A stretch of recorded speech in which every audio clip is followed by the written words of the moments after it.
Well, hey there, everyone. Welcome to Vengresso Friday LinkedIn Live. Uh, you might notice that I am not Vivica von Rosen.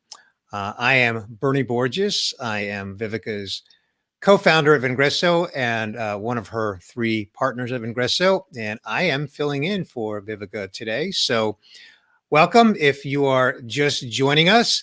So this is our, I lost count, fifth, sixth, seventh. I don't really remember what our count is on, on our LinkedIn Live. Um, so this is my first time doing it. So, and the funny thing is, I don't even have access to LinkedIn Live yet. So I'm actually using Vivica's channel here. So kind of a fun way to kind of sneak in there the side door. So excited about that. And I'm excited about the guest that we are going to bring you to today, the guest that I have the privilege of bringing you here today, Adam Ligeralde. We'll get to him in just a moment. In the meantime, what I want to do is, since we are right at the 11:30 mark Eastern, so depending on where you are in the world, that may or may not be your time zone. It's funny because we discovered by previous lives that it usually takes a minute or two for the live to actually go live, to actually jump out on the broadcast. So we've kind of, what we've started to do is just start a few minutes early, 2-3 minutes early. So here we are at the exact 11:30 a.m. Eastern mark. So before I bring in this week's guest, let me jump over to the questions that we have and see if we can answer some of the questions that came in throughout the week. We have a question here from Louise, and her question is, how can I better get customers to join on video with me? Now, before I answer Louise's question, I want to remind you that we always make that option available. You can submit your questions in advance at vengresolive.com. Just go to vengresolive.com and submit your question, and then we will do our best to get to it here. So Louise's question is, how can I better get customers to join on video with me? She said specifically with me. So my short answer to that, and I'm going to invite Adam to also chime in on that as well in just a moment when we bring him in. But my short answer is, make sure you make it about them. Like, give them a reason to want to join you on video so that it's valuable to them, and you're going to showcase whatever it is you can showcase about them, whether it's them or their company or just something that's really going to give them some motivation and some reason to want to join you on video. So again, make it about them. Another question here from, let's see here, from, I think it's, got to keep going here. So yeah, there was a question here from Ted about best CRMs, purchasing leads. And actually, I think I remember that question from last week. Kind of a little out of context from this session here. So I think I'm going to leave that one alone. And actually, what I'm going to do is I'm going to get right to our guest today, because we've got a lot to cover, and I want to really show him off with you all. And so I'm going to introduce you to Adam Ligeralde. So Adam, come on in. Can you hear me okay? Yes, I can hear you okay. All right, fantastic. Well, welcome, Adam. Thank you for joining me here today on this version of Vengresso's LinkedIn Live. Just a reminder, Adam, in case you forgot, I'm not Vivica. I know I had to remind you of that. But I'm thrilled to fill in for Vivica, and thrilled to have you with us here today on today's live, Adam. So I'm going to introduce you very, very briefly, and then really ask you to just kind of elaborate. You are a life sciences sales representative for a biotechnology company that's called Cytiva. I hope I pronounced that correctly. And I know that you mentioned that Cytiva was recently acquired from GE. And we're here to talk about your role there in sales and your journey in digital selling, specifically in a regulated industry. So why don't you first begin just a little bit of an introduction to your company for context, and we'll dive into that. All right. So thank you for having me. And Sorry, we're going to miss Vivica, but good morning, good evening, good afternoon to everybody around the world. I could see where everybody's pouring in. So basically, Cytiva, a biotechnology company, is a lot of people think that I'm a sales rep for a pharmaceutical, but no, basically we help out pharmaceuticals, we help out clinical labs, and we help out people developing those drugs. So the life sciences industry basically comes in to the point where we help research scientists discover um, indications for drugs, and therefore it goes through clinical trials. And then we also help them with the instruments, with the software, and the resources and technology and experience that we have to help them scale up those drugs, just like what we're doing right now with COVID-19. So that's where life sciences is when it relates to pharmaceuticals. So it sounds pretty technical. So Very much so. yeah, yeah, and you've been doing it for quite a while, right? Yes, it's my first and only job out of graduate school, so I'm one of those lifers in the company. Wow, wow, that's unusual. That's Yes. unusual. So Adam, we actually we met online. I don't think we've actually ever met in person, and with the COVID scenario, it might be a while before that happens. Hmm. Um, and one of the ways that we met is that you are very impressively active in digital selling and your own personal and professional brand, and you do it quite well. And so I wanted to really give you the opportunity, a little bit of a stage here, if you will, to showcase your digital selling skills. And so I want to begin by just asking you, like, what got you interested? You've been doing this long enough to remember before digital selling, right? So what got you interested in really becoming that modern seller that we say at Vengresso? We refer to that digital selling as the modern seller.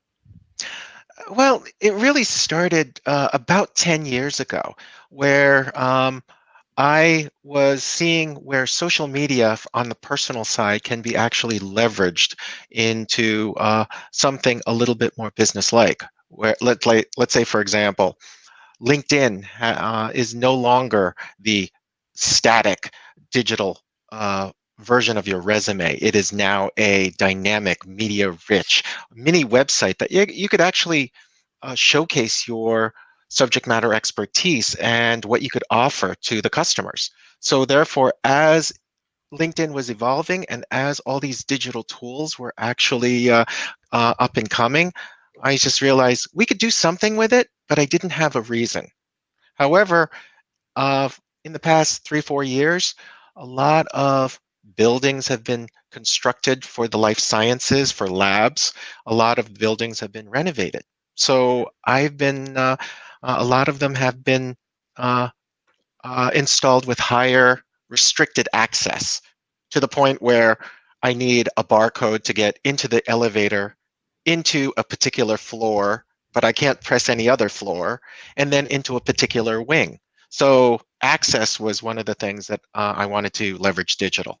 Another thing is that my territory goes all the way from the tip of Long Island and the east side all the way to Buffalo on the west side of New York State. And do I really want to go to Buffalo in the middle of winter um, just to speak to a customer for about half an hour? So video Yeah, and digital was one of the things that I leveraged. yeah. So there's several reasons. Yeah. So anybody who missed last week's session, Rob Raschuti from One Mob was on last week's session.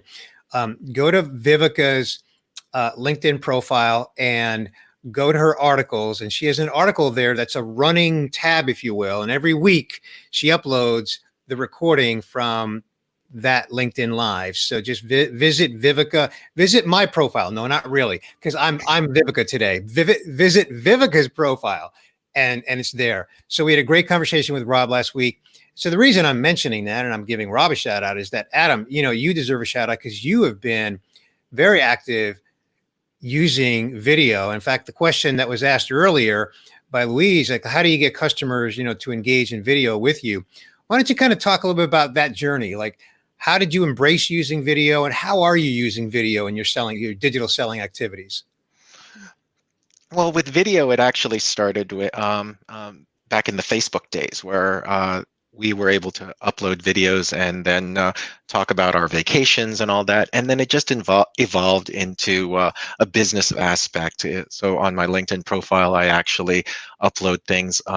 Doing things with customers, like grand opening of scientific buildings, or working with marketing and stuff like that. However, for Louise, it's not necessarily trying to get the customer to have video chat with you, but more importantly, having them feel comfortable. And I am finding out that when you put yourself out online on video and it's only one-sided, eventually, I would say 90% of my customers are more comfortable with it, especially the what we call the digital immigrants. However, with the digital natives, like the 40 and under, they would love to be on video. So it really depends. Let Yeah. them be comfortable with you first. Yeah. Yeah. Okay. Before I get to my next question, I've got, as you know, a few questions that I want to get in there while we have this little window together. I just want to give a shout out to some of the people that are hanging with us here today, Adam. We've got some new names and some people that have been with us for maybe since the beginning. So, Amy, I see you are back with us today. Welcome. Great to have you. Octavio from Miami, Ulf from Sweden, Paul, I'm not quite sure where you're from, but welcome.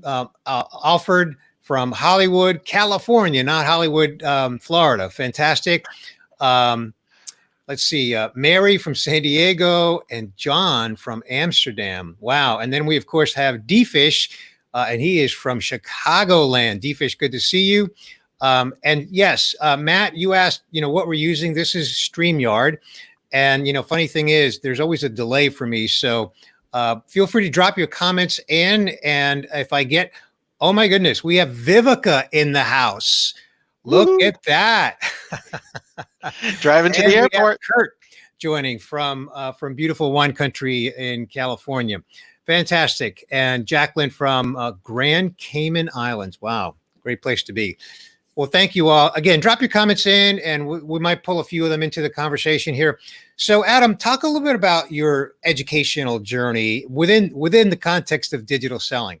Like, how, you're self-taught. Like, how did you teach yourself? I mean, we're in the business of teaching sales teams. We've taught thousands of salespeople.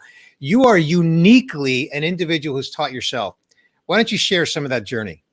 Well, I do have to say, I only wish that I had access and you guys existed 10 years ago, just because it's like I would have done a lot of things faster, more efficient, and more proficiently if I had you guys.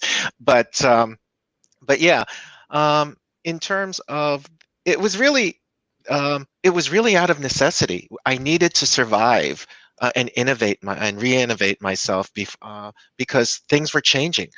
Although sales skills, business acumen, and situational knowledge has not changed, the tactics, the tools have. And digital needs to be integrated, as I saw back in 2010, back in 2015. So therefore, I just went to every website, every YouTube, and then I discovered you guys with Mario with I think it was called the Social Selling Podcast back then. Now it's the Modern Selling Podcast. Right. Right. And then after that, I discovered you with your marketing engine podcast. So I mean, between the two of them plus Vivica doing some interviews for LinkedIn, I mean, I started really absorbing. It's really the mindset, as Mario said, and the growth mindset. I had a passion for it because also I had a necessity for it. I had to survive in my sales cadence. Yeah, yeah. No, you make a good point. So you've been a consumer of all that content. And Chum, if you can maybe drop in throughout the next few minutes, drop in a link to those assets. So Adam, you mentioned the Modern Selling Podcast that's hosted by Mario Martinez Jr., our CEO. I host the Modern Marketing Engine Podcast. And then we have a very robust YouTube channel. So, we have been since day one, 3 years ago, we've been putting out a lot of free and educational content.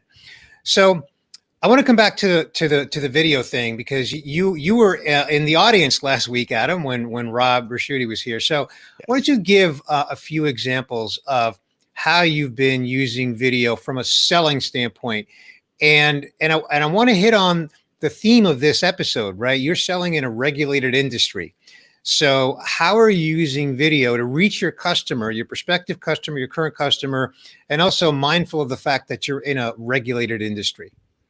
Yeah, yeah, it's great that you brought up that point because regulated, I do have to watch out what I say. I do have to make sure that I don't use superlatives like this is the best or anything like that. Because we're in the scientific industry, everything's based on fact. Every theory is based on the data.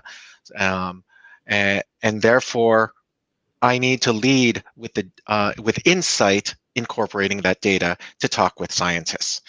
So when it comes to video, a couple things. The video itself, it it shows a different dimension than just an email, than just a phone call. Okay. Not only do you get the voice, not only do you get the written word on the landing page of OneMob, but now you get the visual. People look at me and they said, "Oh, you paused and you're thinking." So they get those little hints that you cannot necessarily get on And text. Adam, are you selling to the same people over and over again and looking for repeat business, or are you also prospecting for new and maybe both? And if it's both, what's the ratio? All of the above, because not only do we need to take care of our current customers, we always have to prospect. We always need to find out who our next customers are, who our up and coming customers are, our next generation of customers. Because having been in the industry this long, I've seen some of the graduate students right now are decision makers and VPs of certain startup companies or departments. Okay. And when you approach them, are you approaching them digital first? Now, of course, in the COVID age, the answer is yes. But even think pre-COVID, right? Pre-COVID, how are you approaching them? And do you know if you're approaching someone who is 30 something versus someone who is 50 something in terms of their potential digital mindset? You may not know like their age, but you could kind of guess their age range by Googling them on online. So they may have a on they many of us have an online presence. So let's say LinkedIn. If you get to see um, what their um, uh, what their work history is, so you kind of could guess if they're digital natives or digital um, immigrants. So yeah, all of the above in terms Okay. of the customers. Okay. So here's an interesting question for you, Adam. Mm. What has been sort of the smoothest transition for you from going from non-digital to digital selling? So I'll start with what's been the smoothest, maybe most comfortable, and then what's been the most challenging? The smoothest is the relationship building Okay. because you know you're just turning it digitally. If you were able to do face-to-face network and do the relationship building well, it really translates into seamlessly into the digital. But sometimes some people think digital, they have to do it differently. So that for me, the relationship building was very seamless. When it comes to other things, it was really the learning curve of the technology, because I'm not 19 years old and could pick things up quickly, but at the same time, I wanted to learn. Okay. I have a note here that my video froze. I'm not surprised. I'm technology challenged on the internet speech side, so you'll just have to look at Adam and ignore the still image of my alleged video.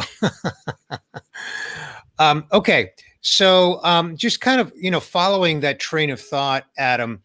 As you've been progressing, what are some of the things that you've been able to achieve? And I know that I'm not asking you to divulge anything specific or things that you can't divulge, but just think back over the last, say, roughly 3 to 5 years.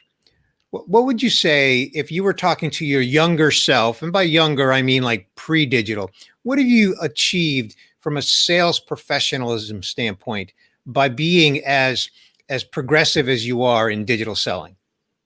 Oh, I mean, you get you get more extended reach.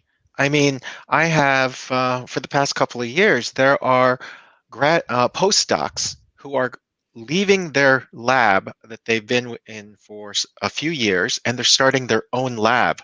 That's actually kind of scary and as well as exciting for this new principal investigator starting their own lab, and uh, and therefore I reach out to them in California, Washington State, Florida, or even in the Netherlands. Most recently, we had to do everything digitally.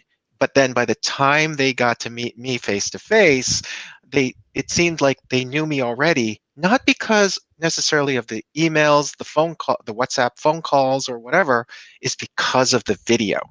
They they actually accelerated the relationship process. Okay. So now you also have a digital home base. And by that, I mean your LinkedIn profile, right? Yes. Mhm. And you also are self taught on your LinkedIn profile. How do you integrate what you're doing with video in your day to day digital selling? How do you integrate that with your LinkedIn profile? What's that relationship?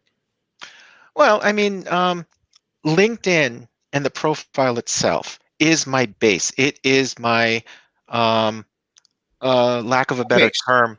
Yeah, it's my home base, but lack of a better term, it is my billboard. It's showcasing what I want to say is my subject matter expertise. How can I help the customer? How can I do things? How can I overcome their challenges? How can I address issues? And then the video itself, plus the landing pages of OneMob, it does brand it with your LinkedIn or your Twitter handle. And therefore, there's the connection between them. Okay. All right. So, what advice do you have for people who are selling in a regulated industry? And life sciences is not the only regulated industry out there. There are others. So, what advice do you have for people who are in a role like yours, who are selling in a regulated industry and they really haven't embraced digital selling? What advice do you have for them? Well, in a regulated industry, there are certain things that you can say, and there are other things that you can't say.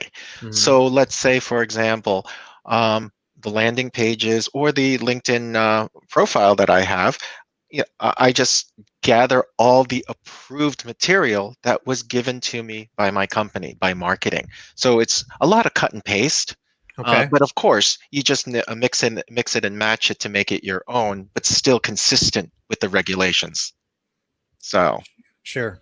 Sure. Okay. And are you regularly sharing content on LinkedIn as part of your overall digital selling strategy? absolutely. Because if you want to showcase your subject matter expertise, you need to be consistent at least once a week with relevant content that actually is in line with your personal and professional brand.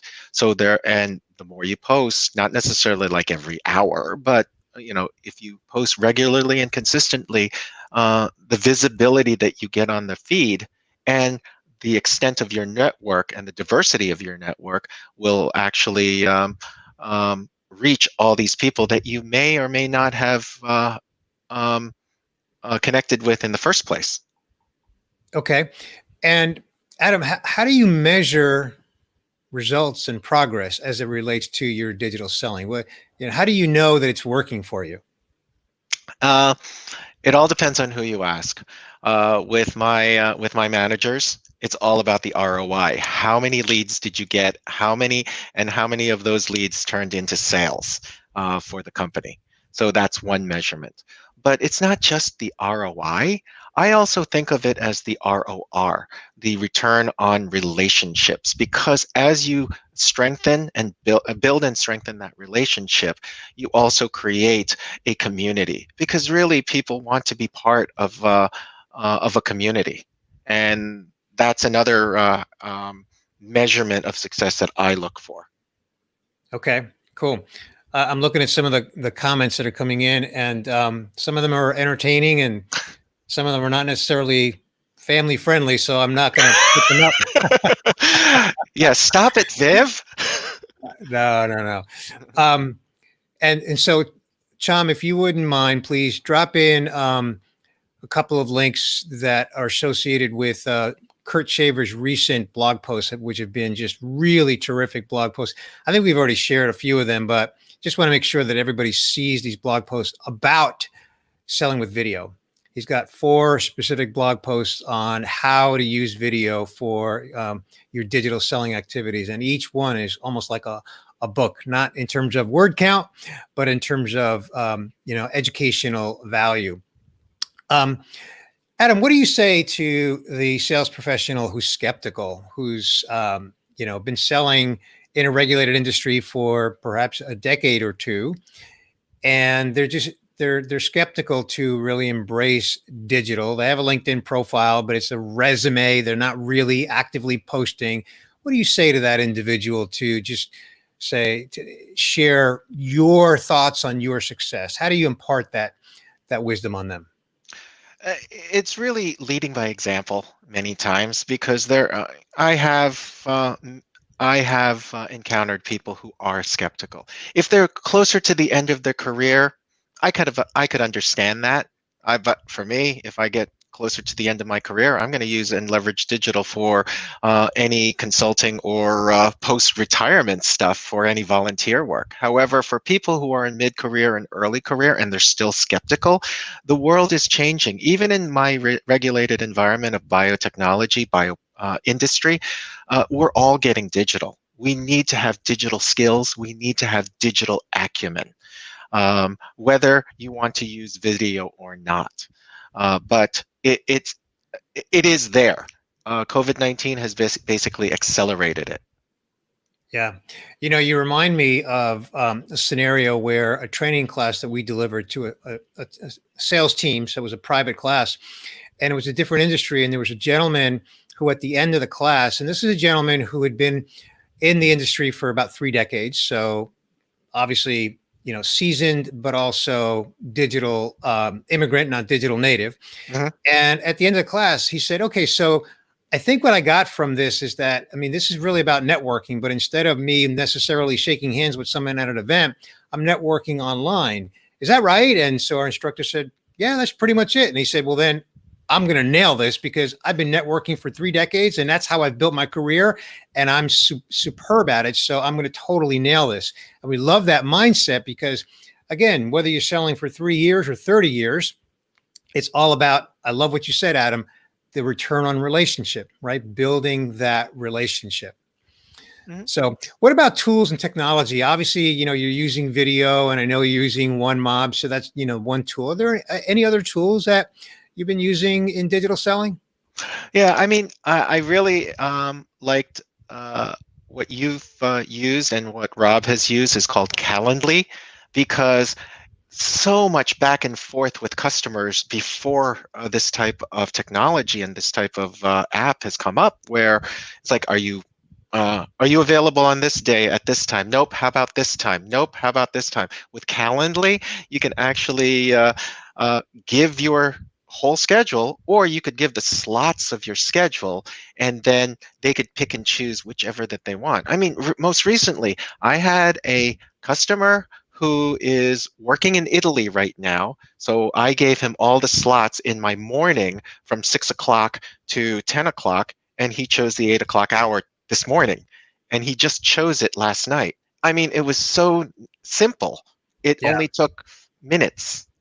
Yeah. Fantastic. What about, you mentioned earlier that you've got to be prospecting as well as nurturing existing customer relationships. What's the role of digital in your prospecting efforts? What does prospecting look like for you now versus a few years ago before you were as progressive as you are now in digital selling? Just the internet itself and the Google searches, it has democratized information. The customer is probably searching for information that they want, maybe about your company and about your product. Why aren't we doing the same type of concepts to research for those types of customer personas? So let's say Sales Navigator is one of the things that I use on a regular basis, Mhm. whereby I have a certain set of customers that I have in mind, and then Sales Navigator helps me to find people who are similar to that. It's just helping me do the sales process more efficiently and faster. Yep. Okay. So we're coming up on time here, so I'm going to try to stick to the 30-minute mark as much as possible, Adam. And Cham, I'm going to ask you to just drop in um, salescalls.com in the comment area so that more salescalls.com in the comment area so that everybody has access to the information that's available from Vengresso on this topic. But Adam, just closing thoughts. What would you like to leave us with in terms of your journey, digital selling in a regulated industry? And if you want to expand it beyond the regulated industry, just any last kind of words of wisdom and advice that you have for anybody that's watching live as well as on the recording in the future. Well, first of all, thank you for this opportunity, and thank you for all the information that you have provided me through the past couple of years, because it has really given me, it really expanded my horizons with customers and leads and everything. But for those who are still skeptical, it's like, if this COVID-19 is not going to push you a little bit forward, what is? And if, if you are still curious about it, maybe you just need to do some baby steps. And you guys have been great about, those bite-sized nugget of information. Let me try this. Let me try this, and then you get more and more comfortable. So, and if people want to reach out to me on LinkedIn, feel free, because regulated or not. Um, so, Absolutely. Absolutely. So Adam, I just want to add my own commentary to that. One of the things that we say all the time at Vengresso is that the modern buyer needs a modern seller. And that is even more pronounced in the age of COVID, where by and large, most people are working remote. So now the seller's remote and the buyer's remote. So as you said earlier, you can't go visit these facilities at this moment in time and probably will not be able to for some time. mhm. So it really is about engaging with them digitally. So today's seller really needs to be that modern seller that the modern buyer needs. And Adam, I'm privileged to have you here for these 30 minutes to showcase what's possible and the fact that you've embraced that modern seller mindset. And I am convinced that you are doing a service to your buyers, both current customers and even prospective customers. You are literally doing a service for them that is valuable for them because of your approach. And I think if we ended on that note, that modern selling really is about just being that resource for the modern buyer. And Adam, you're a wonderful example of that. Again, thank you so much for joining me on this episode of Vengresso LinkedIn Live, filling in for the one and only Vivica von Rosen, who is in the comments area as she is a passenger in a car and being driven to her destination. I've had the privilege of kind of stealing her platform here for this week, and we'll look forward to having Vivica back. So, Adam, thank you again. Have a great No, day, thank you. and I'm sure we'll be talking. All See you right, thanks. guys. Thanks for Bye. Happy joining. Friday.